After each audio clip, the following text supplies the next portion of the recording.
guys, welcome to this week's podcast episode. And I've got a fantastic guest for you today, Alex Love. And she is VP of Marketing and Communications and at RIVA Solutions. It's going to be a fascinating discussions about marketing, team strategy, small business, and she's also has a new addition to the family. So congratulations and welcome her to the show. So welcome, Alex. Thank you so much. Thanks for Yeah. having me. Yeah, I know we had connected through Podmatch and kind of set the stage, talk about who you are, what you do, how you got there, how you can help the audience very briefly. Yeah, absolutely. So as you said, VP of Marketing Communications, I work for RIVA Solutions. We're an IT government contractor. So we're a small business, just graduated to mid-sized business. So we do all types of marketing, internal communications, and I run a really cool small team. And then on the side, also a podcast host.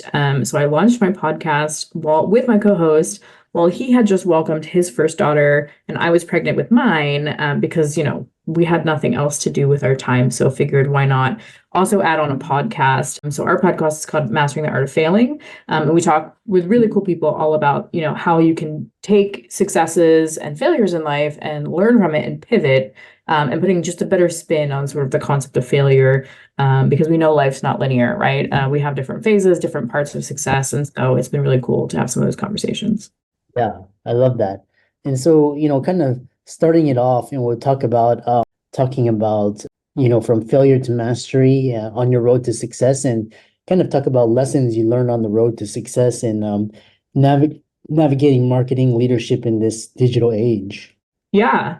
I think one of the lessons that I like to take is that, there's always a lot of distractions in marketing, and I think it can be very confusing and very overwhelming, especially for other small business owners who maybe don't have, people who can help them, or they're doing it kind of all on their own. There's always a new platform. There's always something new and cool. And a lot of people get kind of trapped in that game that they have to keep up. And I now need a TikTok profile and I need, to be on this one and I have to now be on X and I have to be on all of these different platforms and they get spread really, really thin. But at the end of the day, marketing, fundamentals are kind of what you really need to hone in on. You can be successful on any platform as long as you understand the fundamentals, which is really that you need to be speaking directly to your audience and you need to be where your audience is. So if your audience is like 50 plus, they're not on TikTok, or maybe they're like me and they're just kind of consuming the content. They're not necessarily creating it. So just being really smart about where you're putting your time and making sure, like I said, understanding the fundamentals, those will work on any single platform that does pop up, but you do not have to chase every single thing and be on every single platform because you will drive yourself absolutely bonkers trying to keep up. Well, that's interesting because and I love how you brought that point where like there's one camp that says focus on one platform, be great at that one platform. And then you see what happens to TikTok, or you see what happens when their account gets hacked, or you see what happens, all these. And then there's another camp yeah, you have to be on every platform, but then how are you going to be, a multi-platform strategy, a funnel? But then how are you going to find the manpower, to do that? So, is it in the middle? Like, is it like one view works in one situation and the other? Kind of talk about that. Yeah, I think it's a gray area, right? It kind of depends. So, in my professional life, we certainly are on a couple platforms beyond just our focus platform, which is LinkedIn. So we do have an Instagram account. We like lightly carry a Facebook account, and we've definitely kind of cut our losses on the Twitter X situation because that's just, imploding on its own. But I think it's good to have a couple of different platforms that you prioritize. I think that's kind of the important thing. For us, again, we spend most of our time in digital marketing spend on LinkedIn because that's where our customers are, that's where our audience is, that's where we've seen the most return for our investment. We carry an Instagram account because that is a little bit more geared towards our internal community. And we have a lot of execs and other individuals who personally like to use Instagram. So they like to be able to share news on both platforms. But we're really not expecting to see as much of a conversion and really connect with our customers on Instagram. It is more on the internal communication side of the house. So we definitely have a priority ranking in terms of the different platforms that we're engaging in. And again, LinkedIn for my, professional world is sort of the king platform, and that's where we spend our most time. So I think it's always good to explore on a couple different platforms, and especially if you like keeping up with things that are new, right? Again, I said I am definitely someone who ingests all the content on TikTok. I have never actually posted a TikTok, and I do not know that I will. But there's some really great content on there, and it's just always something that I'm keeping my eye on because, it is a very popular network. Will it stick around? I don't know.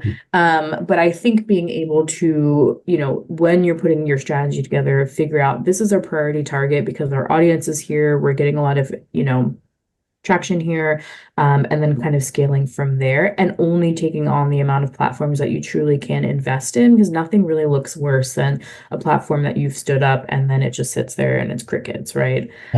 So I think you do need to have a plan to keep all of those platforms active to a certain degree, but you do not need to treat them all similarly. Yeah, yeah, I love that. It's like kind of like I like to think of it in terms of just kind of like undiscovered territory. So you have like a couple that, like you said, you focus on, and then you have kind of like some that are backups that you kind of it's like a credit card. You sometimes charge something just to keep it open. And Right. the other question is like there's marketing teams, and you talk about successful lean marketing teams. What do you need what is a like what does it look like? Why can't you have a VA or a social media manager? Why do you need a marketing team? Just talk about examples of strategies your teams have implemented. Yeah, you certainly can. It kind of depends on your business and what you're going for. So outsourcing is a really good option if you don't need a dedicated team in-house or just cannot support that. If you're looking for fractional support, that's definitely a really great way to go. If you are a more established, larger business, you end up paying a lot more for consultant support than you do kind of building and grooming your own in-house team. And then you deal with not everyone understanding your brand voice and vision, individuals who are not interacting with all of your employees on the day-to-day to kind of learn all of that additional information, get those insights, and spark some new ideas. You're really just funneling that stuff out to, an agency who, has a certain understanding, of course, of your business, but not the internal knowledge that an internal team could have. So that's why, a lot of the companies that I work for, I built many small lean teams, and right now there are four of us on the marketing team, but we do marketing, we do internal comms, and we do events and a lot of other things on top of that. So very, very heavy plate for a very small team. But again, because we're able to be inside the organization and build relationships with our project managers, with our client teams, with our business development folks, all the executives, we have a much better sense of what's going on in the organization as a whole. So we're able to market externally what we're doing, our services, but also help recruit individuals into the organization. And we're also very good at putting together that internal employee engagement approach too. Because marketing, unfortunately, is one of those things that it's like a nice to have. A lot of people don't want to engage with the marketing team, or maybe they don't have time to engage with the marketing team. So we do a lot of relationship building exactly for that, because the stronger relationships you have internally, the easier it is for you to get content for you to then also have some cool stuff to talk about in terms of what your services are, what you're doing in the marketplace. So you don't need a ton of people to get it done. If you are able to be laser focused and have some really creative ideas, you can go pretty far if you know how to repurpose your content, work with stakeholders to get the most and the maximum out of the content that you do have. Yeah, it's really interesting. And you brought up this really interesting point is when your outsourcing gets more expensive than bringing an in-house team in to cut your cost. That was, that's very insightful. The kind of, moving on is, talking about, you talk about public and private sectors, and you talk about the different communication and marketing strategies between these two, the challenges, and adapting your marketing approach when switching between these sectors. Yeah, sure. So currently in the private sector, but working towards advertising towards the government. Federal government is our main client. So that comes with its own set challenges. There is a lot of restrictions and things you cannot do as a government contractor, and then interacting with those clients too. There's a lot of things that we're just not able to, equate to the work that we're doing, right? So I can't always go out there and say, hey, we did XYZ for this client, show it off, or even name the person, right? You see in the government agency or marketing, you see a lot of like a large federal agency, and that's to, get around sort of some of the ethics concerns that they have, since the government cannot endorse, contractors and really go out there and kind of put themselves out there. So it makes getting those like customer quotes and other things and case studies a little bit difficult on, on the marketing side, because we can't always necessarily point to who the client is, or they're, willing to let us do that. So we have to be a little bit creative sometimes with that. And at RIVA, we take a very different approach. We pull a lot of the best practices from the private, sector, B2B, B2C industry, and kind of overlay them on the tactics that we're doing. So we never want to be sort of the boring government contractor, which doesn't sound fun, right? Government contracting doesn't sound fun unless you live in the DC area like I do, when everyone's a government contractor, so they get it. But we have really fun, memorable pieces that we stick in there just to show our culture, and to show that, we do really cool work. We are a fun team. But again, we serve very serious missions at the end of the day. So one of the things that we rely on is our alpaca, which is our mascot. So not something that you would typically see. A lot of government contractors are very risk averse, very sort of red, white, and blue. But we have an alpaca. His name is Alpac Shakur. So we have little mini ones that go travel around the US with our employees, go to different events. And it's kind of a calling card. So it's something that we're known for. And it's really nice to be able to walk into a room and people already kind of know who you are, where the company is from. So it's done a lot for our brand recognition to have something a little bit niche and a little bit memorable outside of the usual space. But yeah, we don't get a lot of the fun, metrics and tracking that you get on the private sector side. I can't really go through and say I can attribute that this person purchased the service because they read this blog, they clicked this ad, they did this. So we're flying a little bit more blind on our side because we can't track that data, and our sales cycle is so long. We're talking 18 to 36 months is typically how long it takes to close a government contract, and the amount of touch points that you would have as a marketer and BD team between there and could be hundreds. So there's just no way to really attribute that to say, hey, this blog post did XYZ.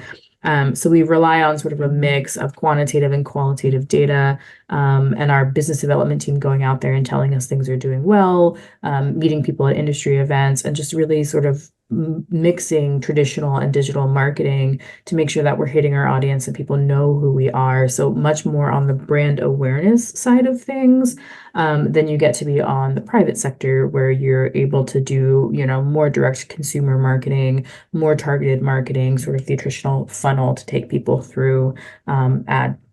Interesting. Yeah, I was just curious. I have my own ideas about the government sector. But talk about so one thing is you talk about is this continuous learning and professional growth, and how do you stay current with the latest trends and developments in marketing and communications? Yeah.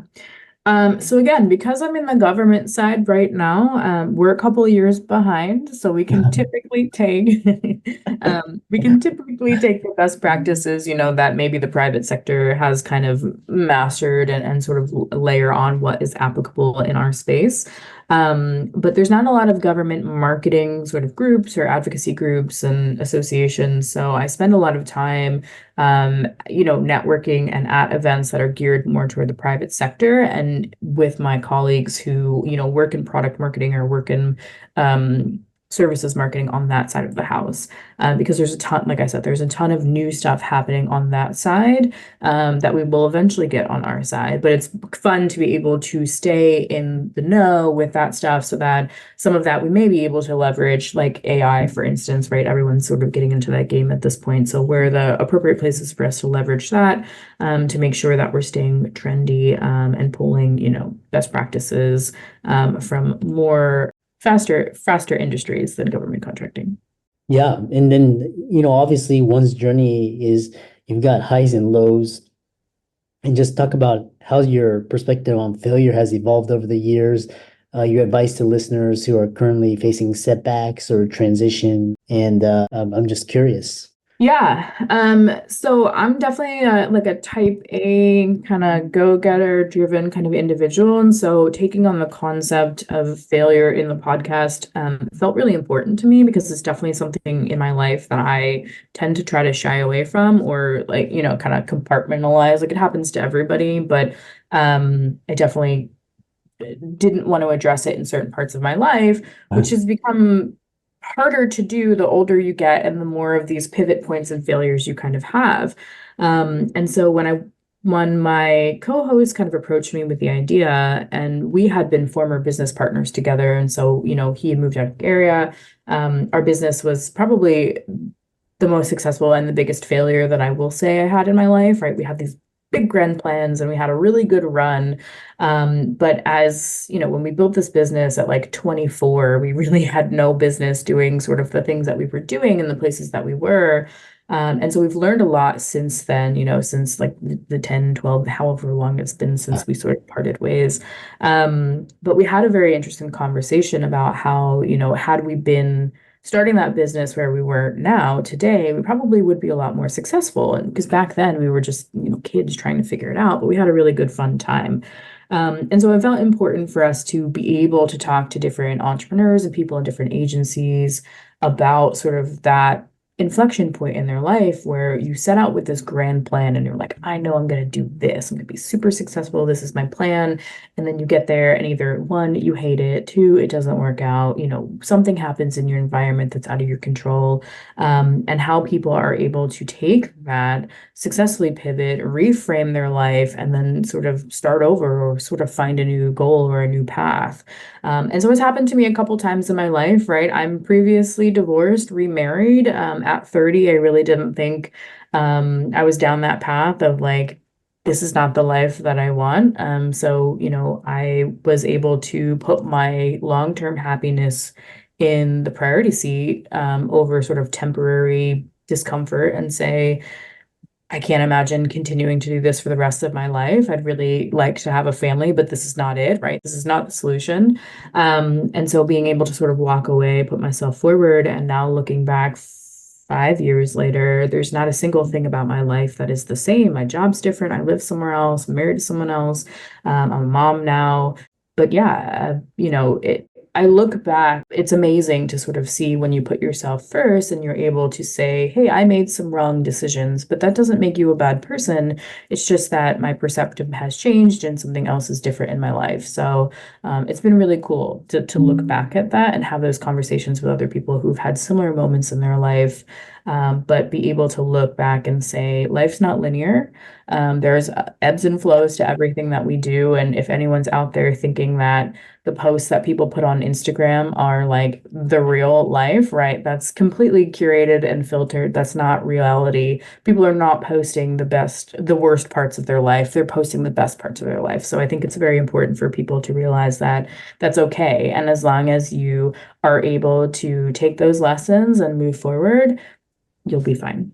Yeah, that's you remind me of the more I see Instagram and these people with picture perfect lives, the more I'm like, yeah, they're hiding something. Right. Could be infidelity, could be addiction, could be gambling, and then it's funny because like you see those accounts like a year later, like they'll blow up like in the first few months, and then a year later it's like nothing, and then people that are just kind of consistent, and then it's it's kind of like this. But what's interesting is balancing parenthood, professional relationships. Kind of talk about I know you're a new mom, and then so what strategies do you plan to use to balance family time, work commitments, all of that? Yeah, it's been humbling. It's been hard for sure.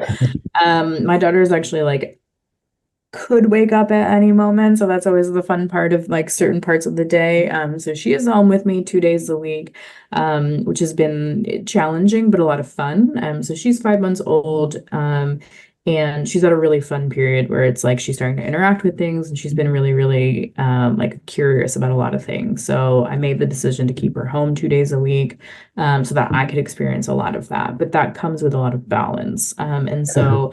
I'm like crazy about my calendar at this point, and being able to like literally block out everything is on my work calendar, the gym, summer. My daughter's name is Summer, so if my calendar says summertime, that's not it being nice outside. It is me hanging out with my daughter or her being awake for that hour. But yeah, really just trying to be very strategic about how I'm orchestrating my day. And I never sort of sit down in the beginning of the day and say, okay, what am I going to accomplish? I have figured that out the day before, the week before, to say these are the things that are top priority that I have to get done today, or at least at the very much this week, within reason, right? Everything that I put on my to-do list these days is realistically not going to get done because, I have an infant and she comes first. So just being as thoughtful as I can about how I'm spending my time and being realistic too. I think that's the big thing is that, before I had kids, you have more hours in the day to like work late, work on the weekends if you have to catch up. Um, and that's just not there anymore. And that's okay. I'm okay with it, right? I definitely want to spend time with my daughter and my husband, and it's been really cool. But I just have to be a lot more realistic about what I can accomplish and what hours I truly can put in, and working with my team to make sure that everyone is covered, everyone is good, and that we're setting realistic expectations with the stakeholders that we serve at our company. That this is kind of the reality that we're in, and we will do our best to get it done when it gets done. Yeah, which kind of brings me to my final question is how can people contact you, follow your social media, reach out to you, etc.? Yeah, absolutely. So I hang out on LinkedIn and Instagram a ton. So on LinkedIn it's Alex Stevens Love, and then Instagram it's _AlexLove22. Or you can catch up with me on my podcast, which is Mastering the Art of Failing. Yeah, I love that. And for all the audience out there, let's thanks for a wonderful podcast, and be sure to give Alex's socials a like and follow. Reach out to her if you want coaching or to check out her products and services. And with that, thanks so much for coming on. Thanks so much for having me.